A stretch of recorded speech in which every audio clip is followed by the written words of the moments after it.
It's amazing what's happening, right? In the case of World War II in 1939,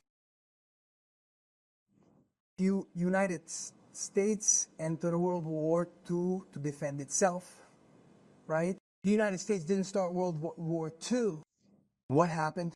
Japan attacked the naval base in Hawaii, in Peggy Harlow, in 1939, and almost the entire U.S. naval base, aircraft carriers, destroyers, etc., was destroyed. And in response, the President of the United States declared war on Japan. And we can clearly see that as time went on, they dropped the bomb on August 6th, 3 days later, the second bomb on Hiroshima, on Nagasaki, which killed almost 100,000 people, 100,000 Japanese in just those 3 days. And that was the reason why it stopped. At sea aboard a vessel, they signed, in the Atlantic Ocean, you see, they signed the, what was it called? The complete peace between Japan and the United States. And from then on, the war completely underwent an exceptional change. So here, there is a mainly moral principle that we could determine. Let's compare it to 10 people on a raft in the middle of the sea, on a ship that is just sunk, and only 10 people can fit on that raft. Then suddenly those of us on the raft are rowing, and two people appear floating around, two living people who want to get on the raft. So we tell them, if you get on the raft, we are all going to die. So here the principle is true that two of those who weren't survivors had to die so that the 10 on the raft could survive, because if there was one more on the raft, they would die. That's what happened with World War II, and it's something similar to what is currently being dealt with in World War II. And if this atomic bomb had not been dropped on Hiroshima, Japan, where 100,000 died, more than 1 million people would have died. Well, apparently it was something tragic. Dr. Oppenheimer and Enrique Fermi, who were the ones who contributed to the development of the atomic bomb, had their consciences quite hurt because they knew that they carried on their conscience the burden of so many dead people. But looking at it in the long term, we realized that it was something that prevented many more people from dying. And we would all like onward, right? For no one to die. But as the Bible also says, it is preferable for one person to die than for 50 people to die. When Caiaphas and the priests discussed the death of Jesus Christ. So now, right, thank God that no one died. It was a bomb surgically directed at more than 60 or 7 meters deep in the earth. And, well, those who died were possibly some scientists who were there in Fordo, right, Euclid, which is the base that is not nuclear. I mean, Israel was very careful not to bomb any nuclear base like the one in Bushehr, which is the one that appears in Jeremiah chapter 49 in the area of Elam, which has to be bombed someday in order for the prophecy of Jeremiah 49 to be fulfilled. And that one is next to the Persian Gulf, south of the Persian Gulf, on the western side.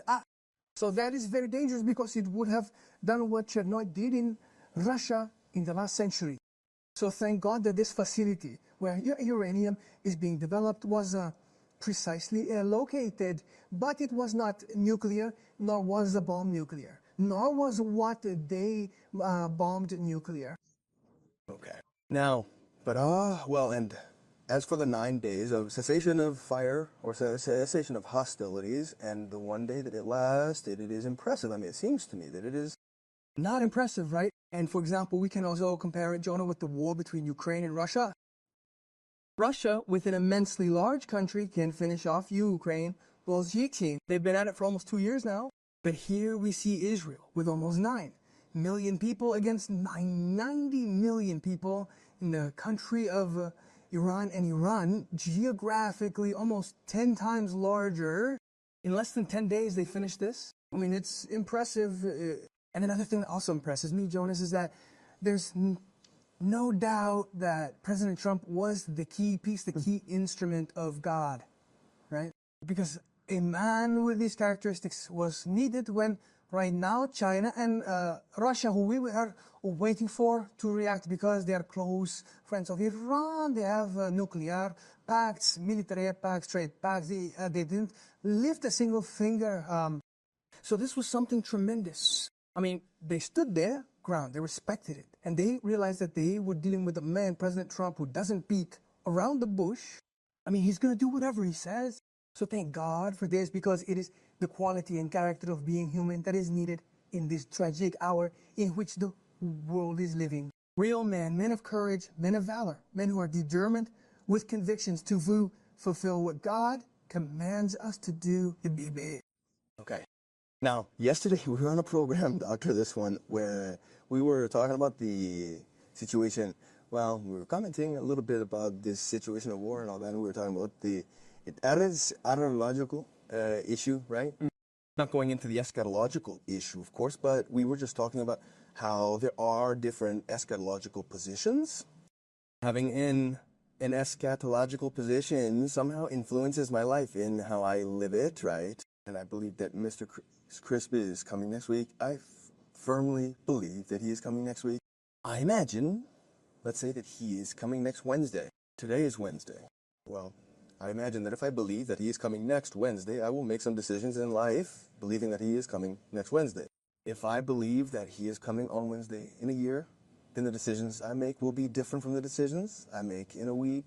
Or if I believe that he is coming in a few more days, the decisions will be different. In other words, having an eschatological position guides one to decisions. Those are the decisions that people make. I know people who say we shouldn't pray for wars or for earthquakes or for the world to get better because the Bible tells us it's going to get worse. So don't pray about that because that's wasting your time in prayer, right? It's like wasting your time in prayer. So the question you have to ask is, should we pray for the world situation, wars, people in power, etc., etc., etc.? Of course, that's called determinism. I mean, philosophically speaking, I mean, why should I pray if everything is going to get worse? Why should we pray if God already knows who's going to be saved? That's called determinism. The point is that God doesn't tell us to discuss orders. It's like in war, right? A corporal or a lieutenant tells the soldiers, take that hill. And imagine the soldiers, well, what if they kill us or are going to kill us? You shut up and you take the hill because you have to obey. So it's not about arguing with the orders, but about obeying. Jesus said, pray always, morning, noon, night out, and pray without ceasing. And the results and the consequences depend on God. So we have to pray for the salvation of souls, pray for the people of Iran, for example, since almost the majority of Iranians are 32 to 33 years old. In other words, it is a completely young nation, and the greatest growth, this is tremendous, the greatest growth of the Christian church in the world is precisely in Iran.